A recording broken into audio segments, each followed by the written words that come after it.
Hi, and welcome to the Virtually Yours podcast, Outsourcing Mysteries Exposed, the no BS hustle-free podcast for business owners who outsource or provide outsourcing services. I'm your host, Rosie Shiloh, virtual assistant advocate and owner of Virtually Yours, the virtual assistant network. Let's get started. Hello, everybody, and welcome to another episode of Outsourcing Mysteries Exposed. I'm Rosie Shiloh, your host, and today I have a dear friend of mine, Rachel Allan, here to chat to us about business marketing and a couple of other little bits and bobs, which is very exciting. Welcome, Rachel. Hi, Rosie. Thank you for having me. My absolute pleasure. How are you today? I'm feeling really good. School's back. Yes. Yeah. I was kind of dreading the whole school's back thing because I'm not a morning person, and I was actually just joking before with my insurance guy that I think I'd be a better mum if school started at 11 rather than 9. Right? So because that whole rushing in the morning thing just makes me a cranky head. So I was like dreading that. I'm like, oh no, the whole morning thing. But it's feeling, you can't get back into work until school starts. Yeah. So it has been quite nice to actually start to feel like we're mellowing into it. Mind you, I've got a little one starting kinder. So she's got yesterday an hour at kinder, tomorrow an hour and a half. So yeah. No time at all. No, it's really weird. But I did grab a coffee during that hour. Went to Officeworks, bought this new keyboard, and then grabbed a coffee. And so I kind of quite like that. I think that's mums, because you go back to school, then you're like, right, I've got to get back into work, and that's it. Yes. And they forget to actually stop and take some time out for themselves. So I've been to the gym a couple of times this week where I've just dropped at school, gone to the gym. Yeah.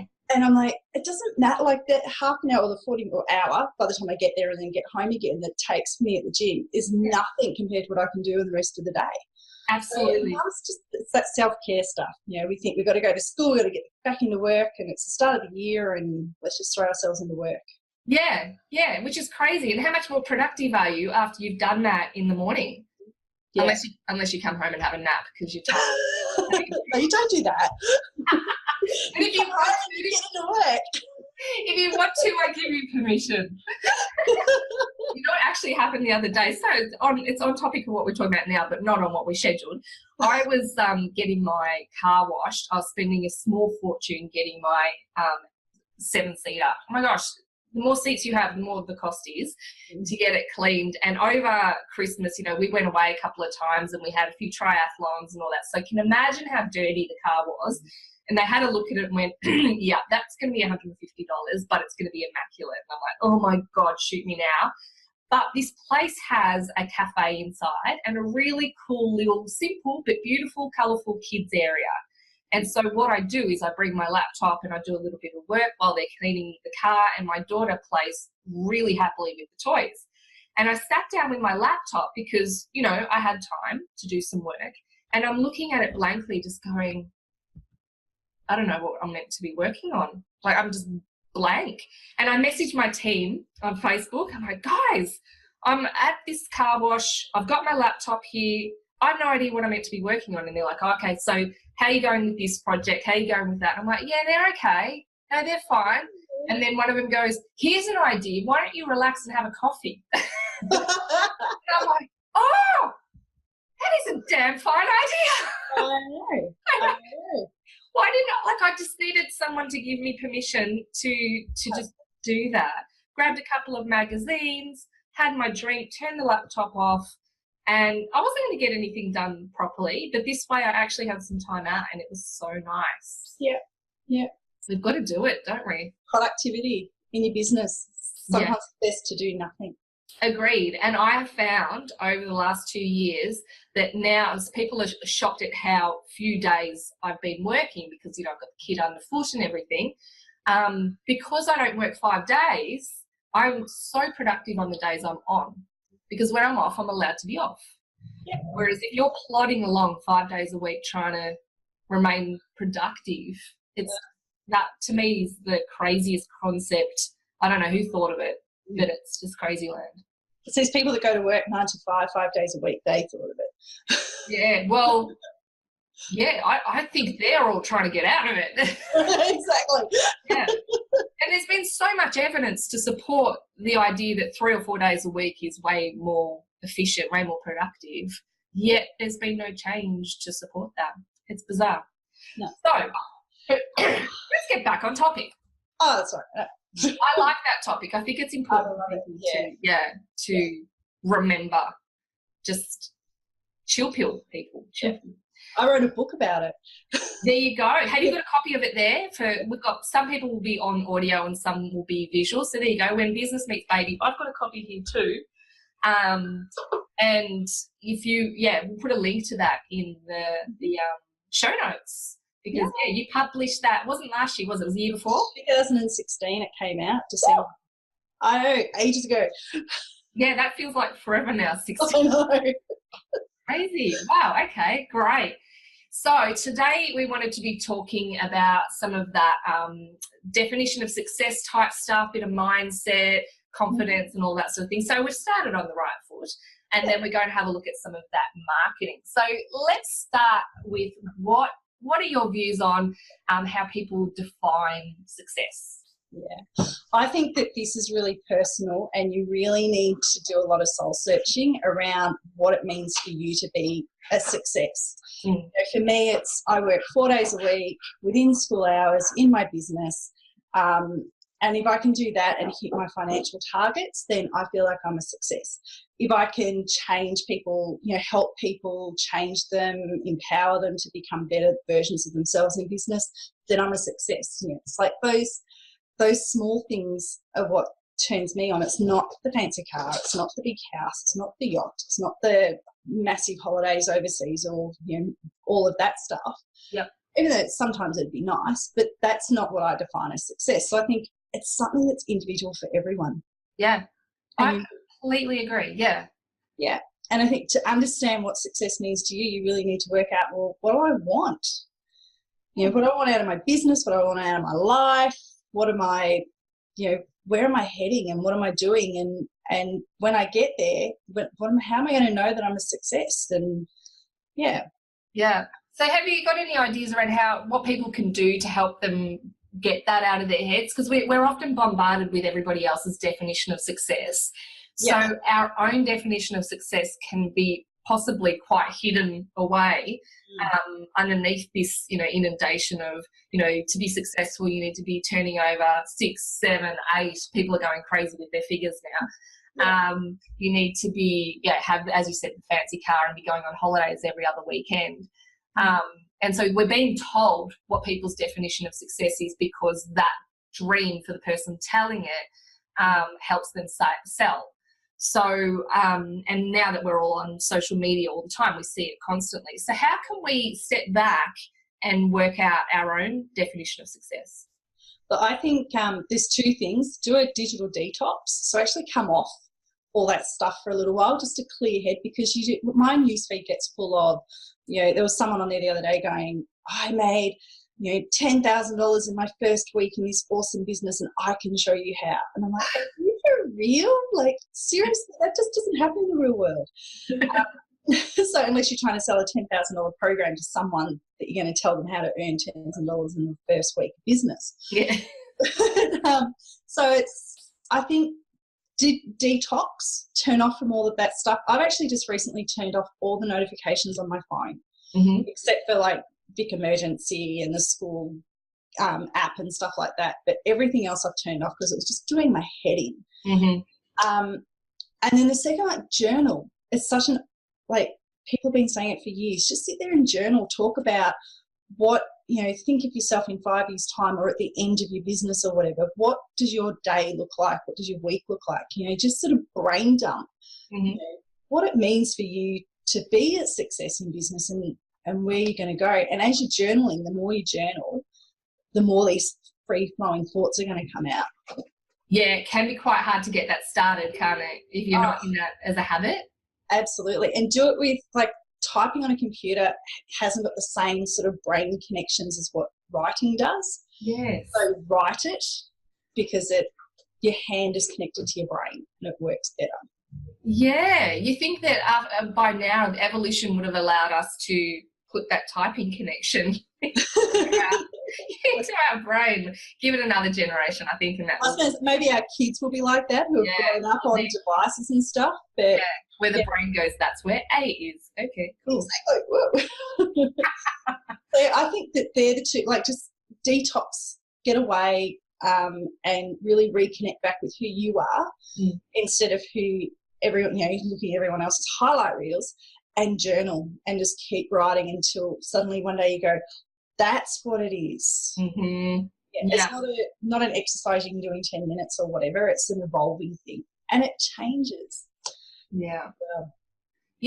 And to regularly sit down, I think, and write down what your ideal day looks like, because, as you said, that will evolve and that will always change, but you'll start to see common themes in there, and to realise that your ideal day, your ideal working day, may be more achievable than you think, and it's about just enjoying the simple things in life and having choice and freedom. They're the core things that keep us, happy. So if for some people it is about the material things and they want to be out there and hustling and doing all the thing, and to them the ideal day is speaking in front of 1,000 people and getting in there early and having all these excitement and vibe and coming home and watching a movie at the end of the day in their cinema room or whatever it might be. And then for someone else, that definition of success is completely horrifying, and they would want the exact opposite of that. So sitting down and thinking, okay, if I got up in the morning, so for me, the ideal day, school doesn't start till 11. I've got my insurance guy comes and he brings coffee with him. So today I'm having a really, really good day. And I think acknowledging, those lovely little things that are happening in our existence at the moment, or little things that you can bring into it just by being more aware of them. We realise that success isn't this elusive thing. Success is your choice. Exactly. And there's a whole bunch of words and everything that you can put in there as well as to what success, how you define success and stuff. But I think you first need to understand you as well. And I think, and it connects a lot with why you started a business as well. If I go, I've changed, I suppose, over the years to conform with people, to say, all these fluffy things about why I'm in business, but at the core of it, I'm in business because I don't like working for other people. I don't like being restricted to, you must turn up at 9 o'clock and leave at 5 and you can only take holidays at this time. I don't like that. That's just not me. So for me, the core of me being in business is to have that flexibility. And, and this, obviously all the other things of helping people and everything come on top of that. But at the core of it, that's what it is. It's plain and simple. So I think as long as I can keep that and I can keep being, not having to be employed by other people, then that's the success to me.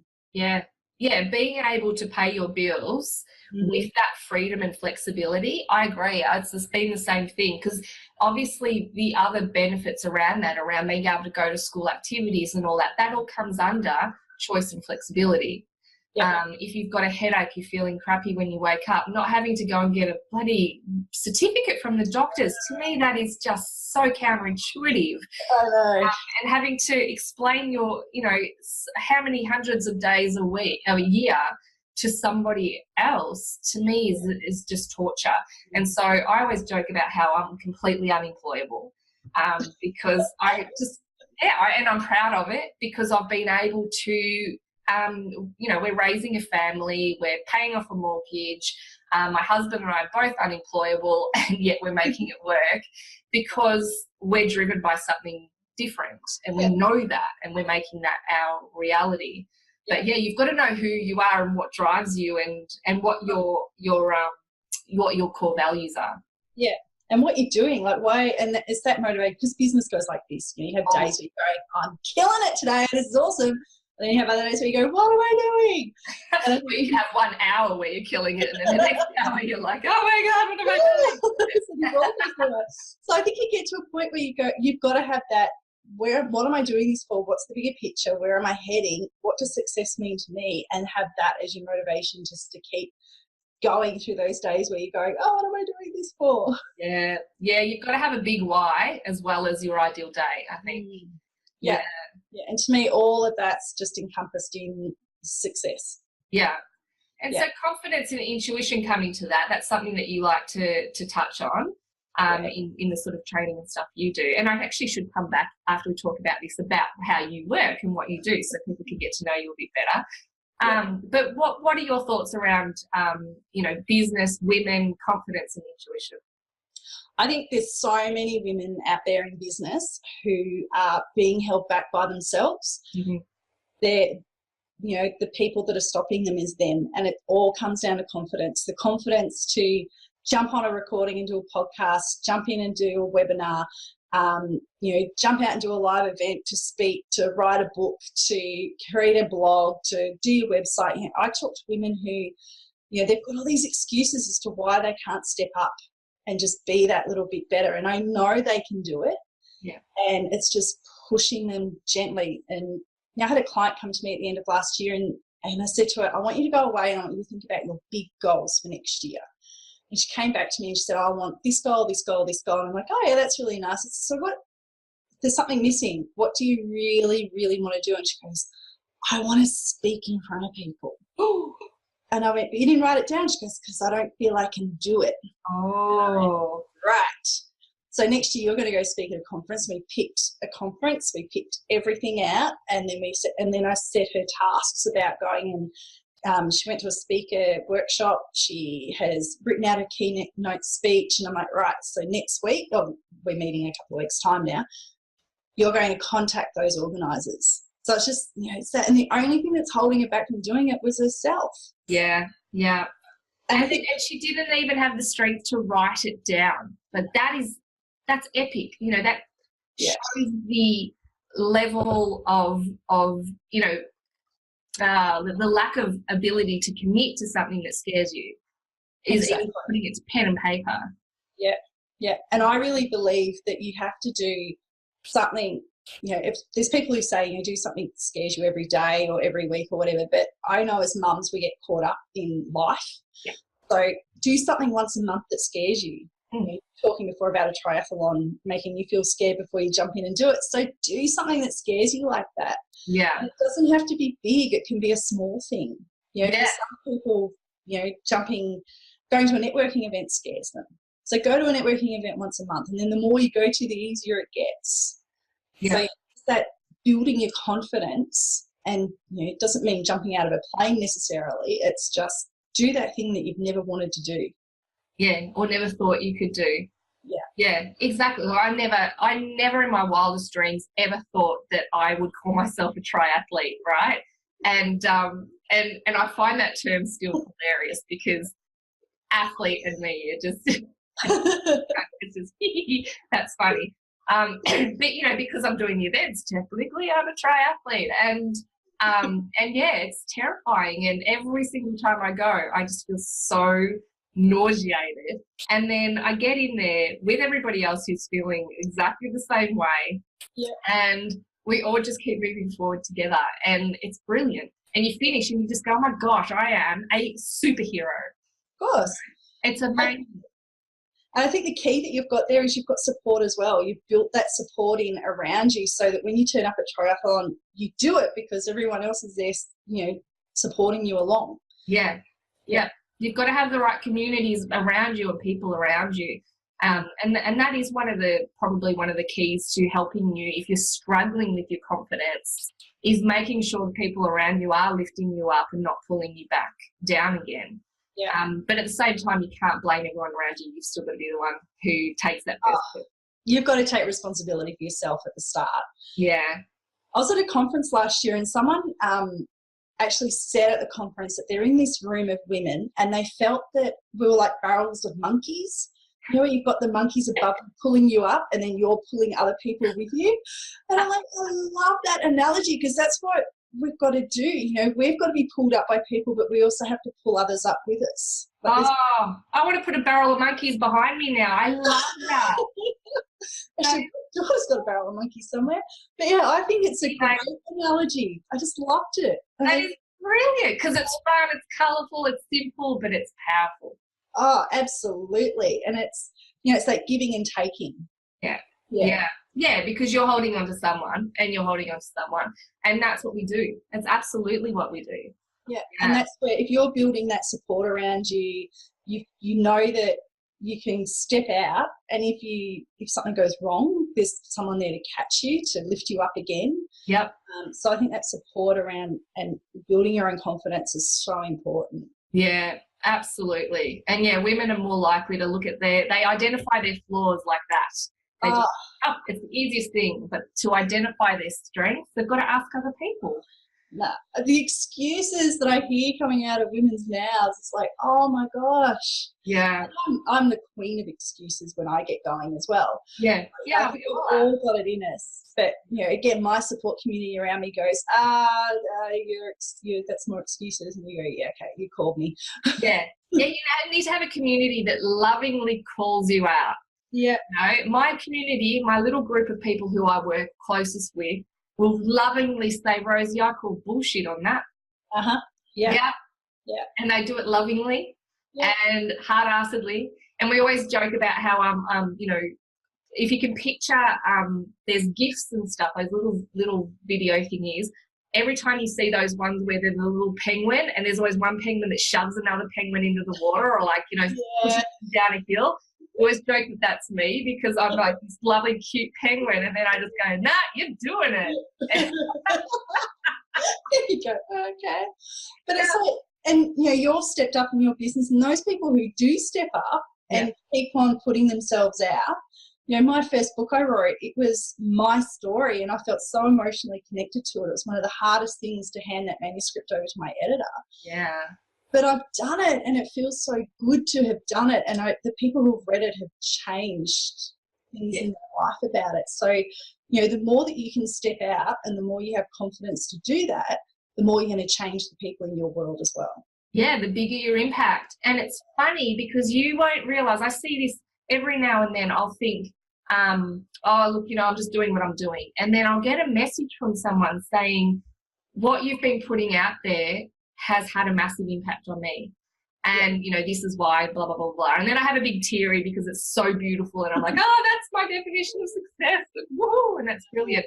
And it's because if I didn't do, podcasts and I didn't do Facebook Lives and didn't actually get out there, people think that it's easy. It's only easy now because I took those first steps that were terrifying. Oh, how scary is your first podcast or your first webinar? Or your first, it's like, so am I going to turn up? And you get 3 people register and you're like, oh, it's only 3, but I'm going to show up for those 3. And then the next one, Yes, you make it powerful for them. My first speaking gig, I don't think I breathed I don't think I took a breath for 30 minutes. I was like Aqua Woman, and I and I don't think I made one piece of common sense sentence. I was just jibber jabber. Verbal diary. That hasn't changed much over the years, but I'm more confident about it. But it was just a colossal disaster, and that's fine. Nobody went, oh my God, you get off.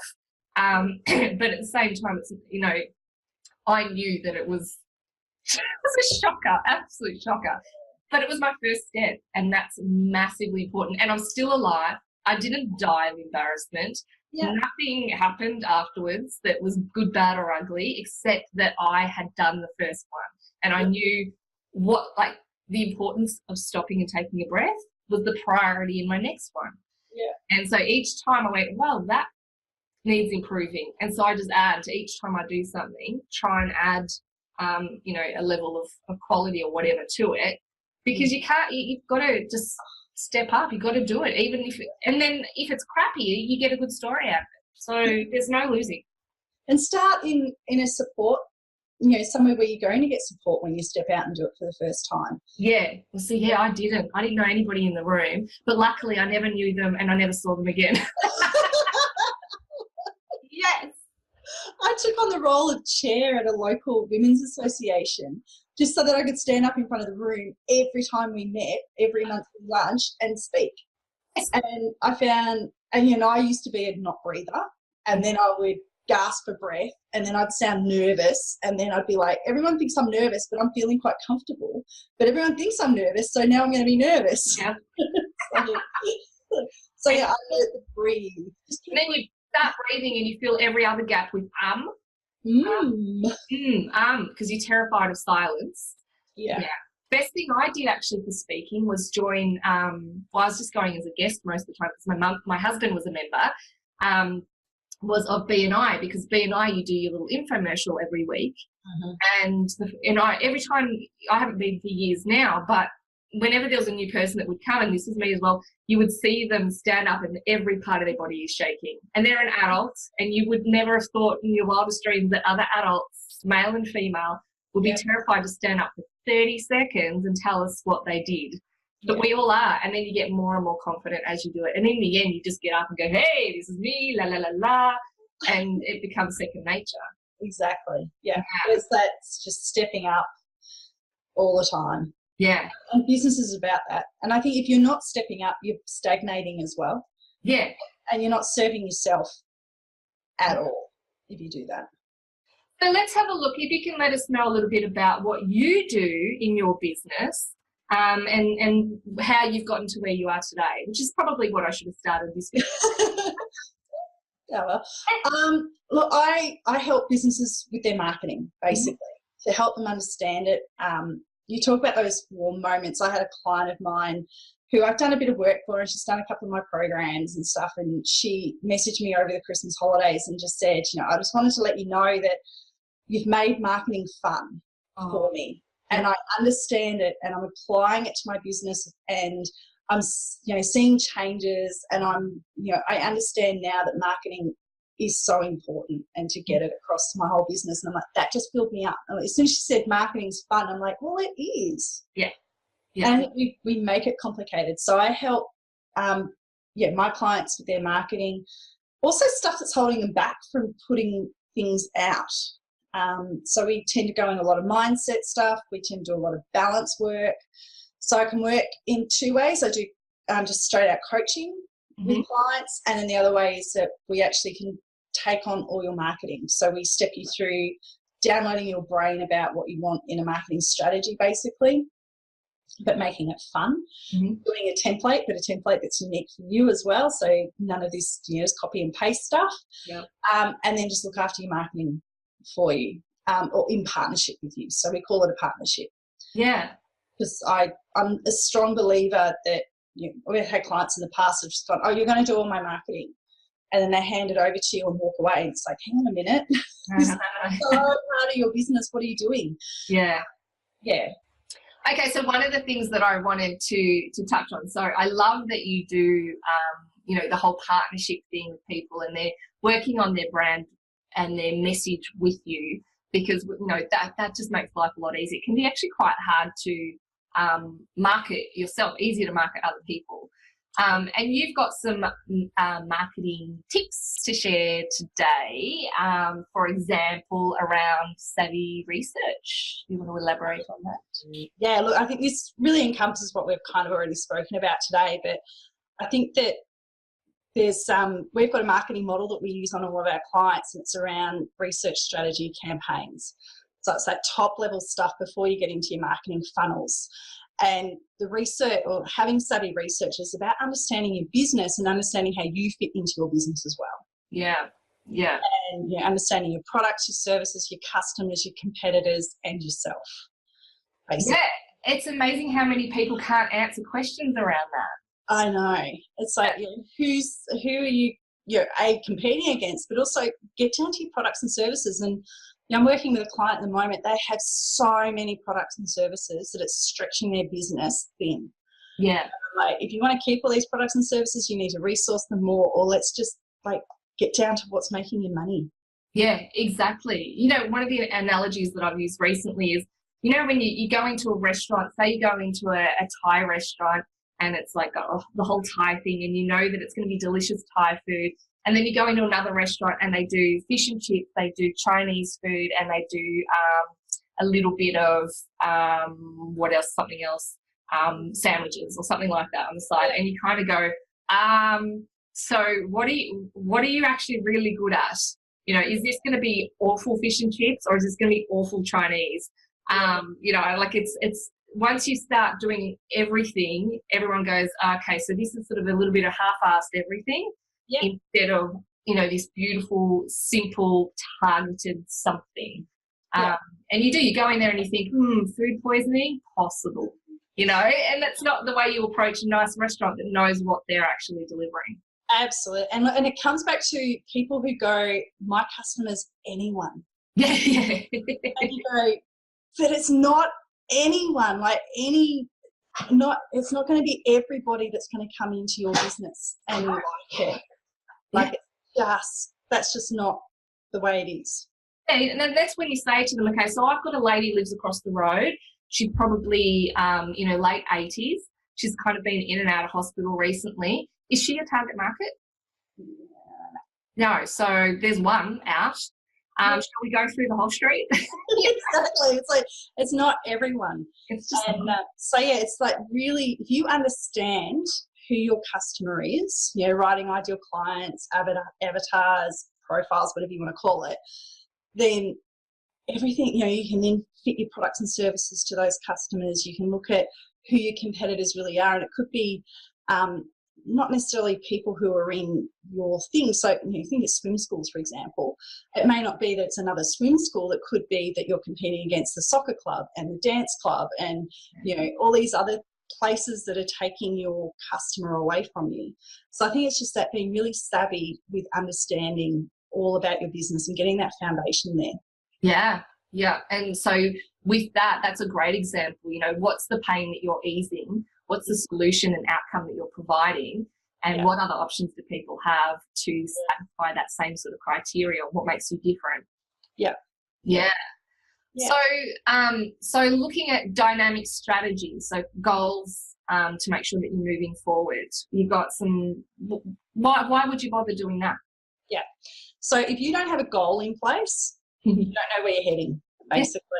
And I think more importantly, you don't know when you can celebrate. Yes. Because celebration is so important in business. So if you say, my goal is to onboard 3 new clients in this quarter, and you onboard the 3 clients, you can celebrate. You can take yourself for a massage or have a movie day or go out with the girls or whatever you want to do. So if you don't have those goals in place, you don't know where you're heading to and what you're going to, and to celebrate it.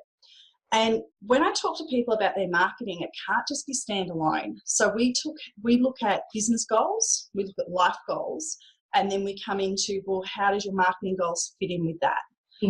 Because often life goals and business goals are quite aligned, and business goals and marketing goals are very much aligned. So you achieve your business goals, there's levels of marketing that you need to do. Yeah. But sort of bringing it all in together and making sure that they're actually going to drive you forward as well. So if you said, I'm going to onboard 3 clients in the next quarter, but you know you've already got 6 people in your lead funnel, so chances are that you're probably going to convert at least 3 pretty easily. Let's make it 9 new clients or 6 new clients or something that's going to stretch you as well. Yeah, and that's an interesting point about your life goals and your business goals, because if they don't align with each other, and you're aiming for some business goals that are going to impact negatively what you're envisaging, your life to be like, the family setup or holidays or whatever it might be, then there's going to be this this conflict there. So it's a really good point to identify those together, make sure they're cohesive. And values coming to it and everything as well, because it's, if you're creating a business, and I think now that we're in this world of a lot of micro and small businesses, it's very much about who the owner is as well. So it's about, you've got to connect with it as well. Yeah, and it never used to be like that. It was just the business, and the person in there that you might have connected with, and the boss was kind of, or the owner was this elusive, wasn't a big thing. And even when I started my business, it was still at that stage where you and people still think sometimes this is the case, where you felt like it had to be us and we when you did your communications. Whereas now people want to connect with you. So saying that it's just you and that you're running the show is actually a really, really good way to connect with people. And so they know, they build that know, like, trust factor with you rather than just your logo. Exactly.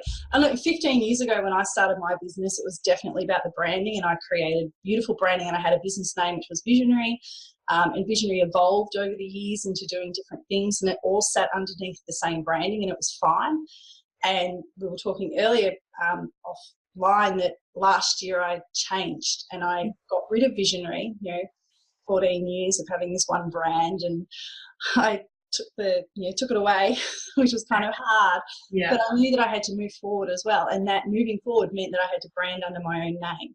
Mm-hmm. I put out a book. I'm out speaking. People are getting to know who I am. Yeah. So I had to brand under my own name as well. And I could have continued running with 2 different brands, Mm-hmm. and I did for a little while, but it was all my heading. Oh, it's so hard, isn't it? Yeah. Let's just make this simple. I talk to my clients about being simple, or not being simple in your business, but having simplistic ideas in your business. Yeah. So I'm like, I've got to take that on board myself. Oh yeah, it's easy to tell other people how they. But you know what? My business took off when I finally stepped up as the face of my business. I'd kind of hidden behind the brand Virtually Yours because I felt like, especially when I was still doing web development and design work, I didn't want to take away from my members. I didn't want to be another VA who's in front of the other VAs. It just didn't feel right. And so when I stopped doing that as, marketing myself as a VA and focused on building the community and training and networking and all that sort of stuff, I was able to step up as the owner without feeling that conflict. Mm-hmm. And then suddenly I started to be known because you know a name, not a brand. And you connect with the face, and it just made a massive difference when I just went, okay, remember I had Stella. Stella was the face of Virtually Yours. And she, that way it allowed me to just kind of do my thing, and she could be the brand. Yeah. And then when I stopped doing that, and I can use her in little things, but when I became that face and I stepped up and said, actually, this is me and my business, I started just converting so many more people because there was more loyalty there. Yeah. That connection. Yeah, and I think that that's a real evolution in business that we are seeing more of, is more people are stepping out and going, you know what, I'm going to either keep my brands but keep them smaller and behind me, and I'm stepping out as my own name. Yeah.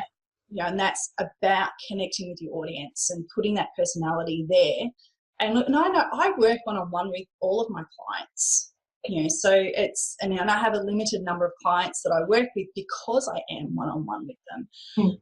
There's no fancy, put them into funnels and stuff like that. So they're working with me, so why not put my name there? That's right. Yeah, it's all part of that consistency and knowing what they're getting right from the start. Not this facade that we've all relied on in the past. Exactly. Yeah. So life and business has to meet. Your values have to meet, and then your marketing goals have to be integrated and holistic with everything you're doing in your business as well. Yeah. Excellent. All right. So what are authentic campaigns? Yeah, so we talked a lot then about the connection to your brand, and you do need to be connected to your brand, and it is about the person that sits behind the brand. You also need absolutely.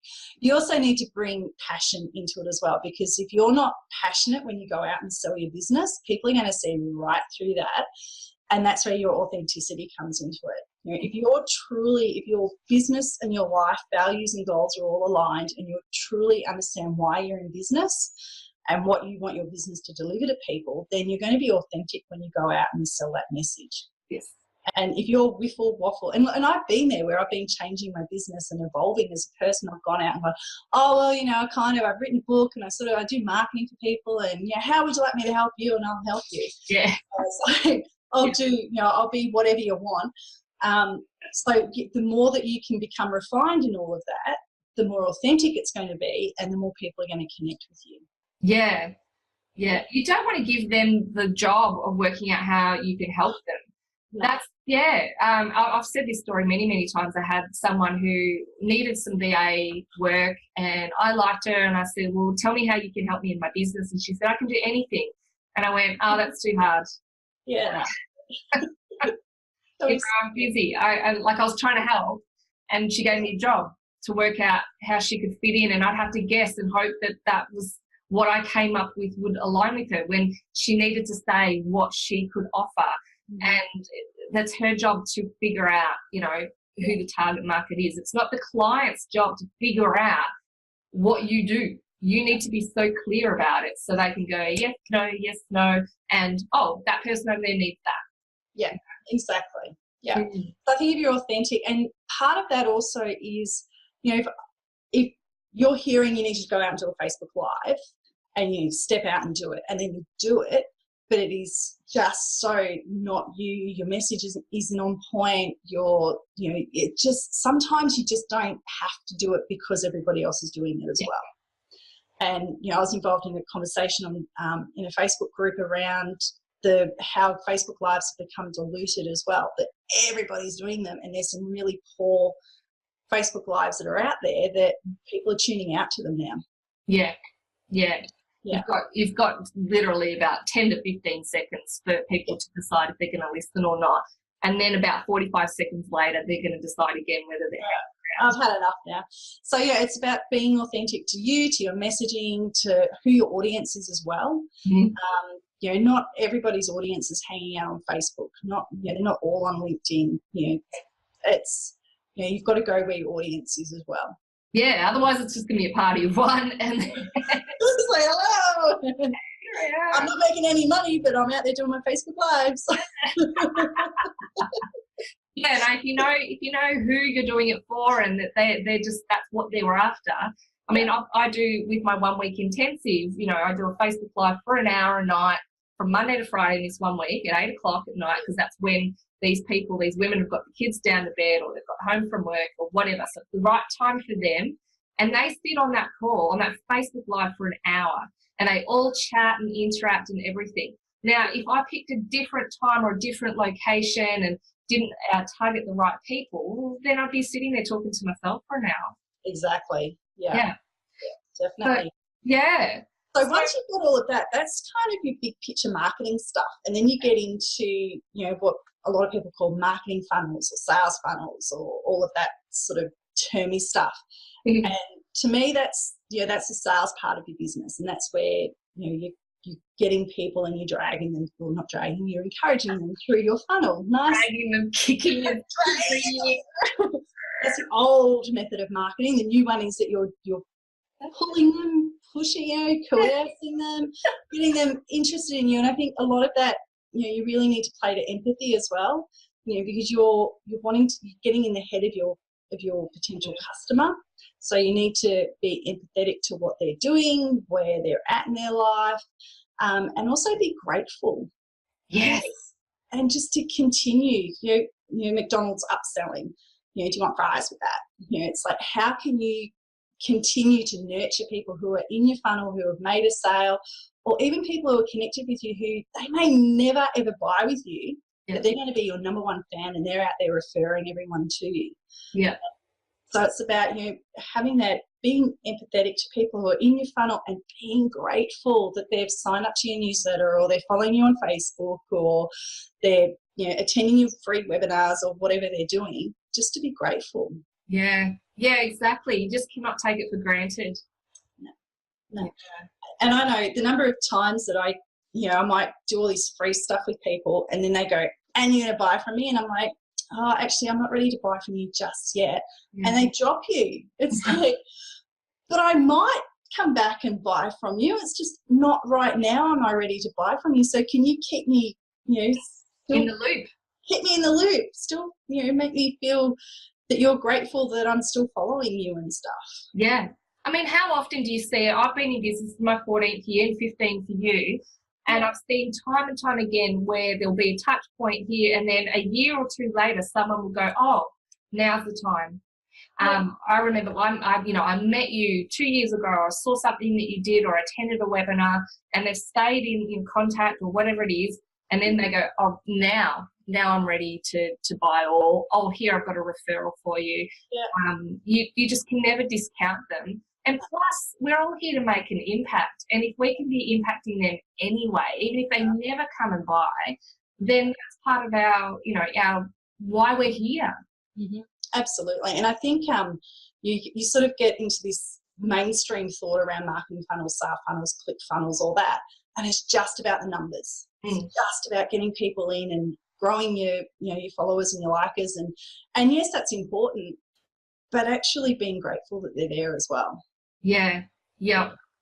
I'm one of those people who I will unsubscribe if I'm starting to get that daily reminder of something that's coming up, where they, and it costs an absolute fortune, and I'd really like to go, and that's why I've expressed an interest, but it's just not going to happen. Yeah. And I keep getting all these emails, and it's all automated, obviously, and there's nothing helpful in there. It's just more sales and whatnot, and it just makes you feel worse that you can't go.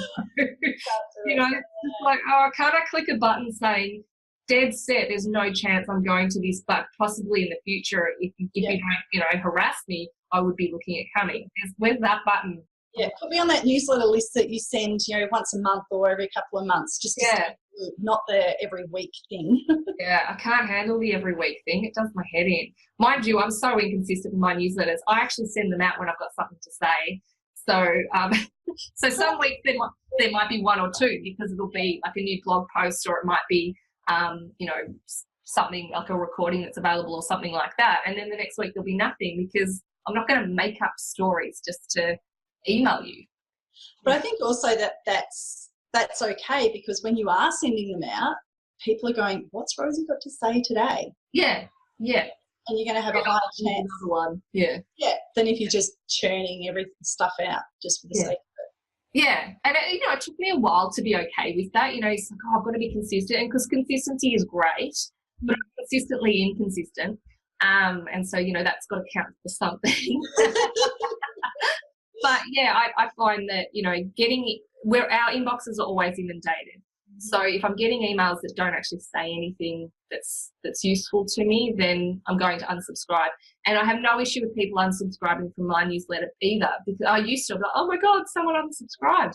Now, it's just like, sweet, cool, okay, so that's narrowed down, who I'm marketing to. Yeah, and they've identified it's not for them, and that's brilliant. Fine. Yeah.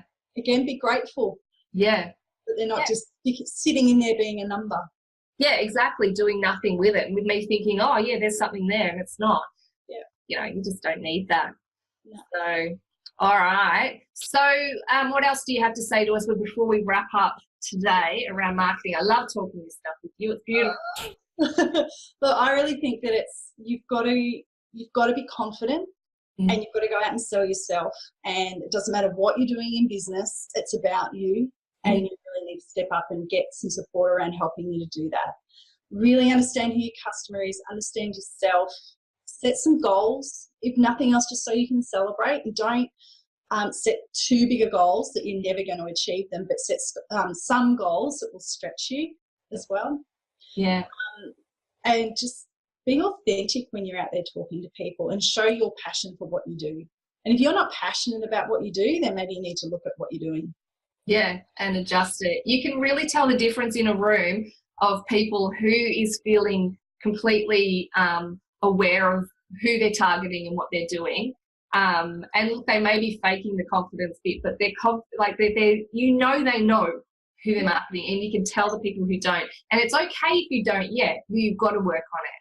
Absolutely. And look, pivot your business. I've changed my business so much since I started 15 years ago. Yeah. If I think back to what it was, I was running events 15 years ago. Yep. I've just changed it so much, and it's okay to pivot your business. Yeah.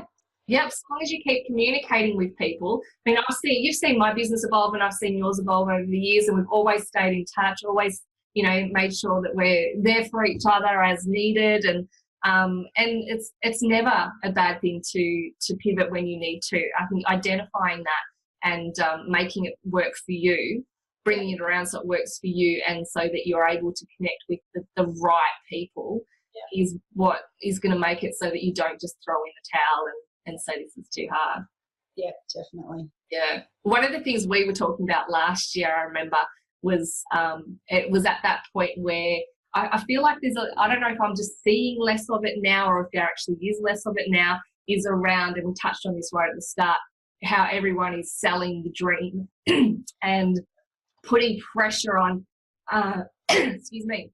putting pressure on women in particular, because we're sensitive souls sometimes, to be achieving what their definition of success is. So all around big money, big cars, big houses, and hustling and getting out there and doing all that sort of stuff, and how you're a failure if you're not making this sort of money, and if you use their system, you'll sort that. Like you said before, with I made $10,000 in the first week and so can you.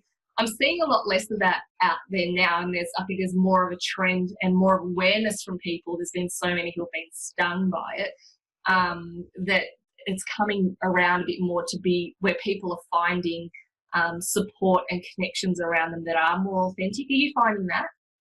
I agree, and I think maybe because I've removed it off my newsfeed, I don't know. Yeah, I'm wondering if that's what it is for me, or if it really is. So I don't need that. I don't need that in my life. That sort of negativity. So yeah, I think people are more aware, and there's a lot more people who are just seeing through the bullshit, basically. Yeah, which is great, and we're hanging out for that to happen. We're just like, yeah, we talk about it often. Yeah.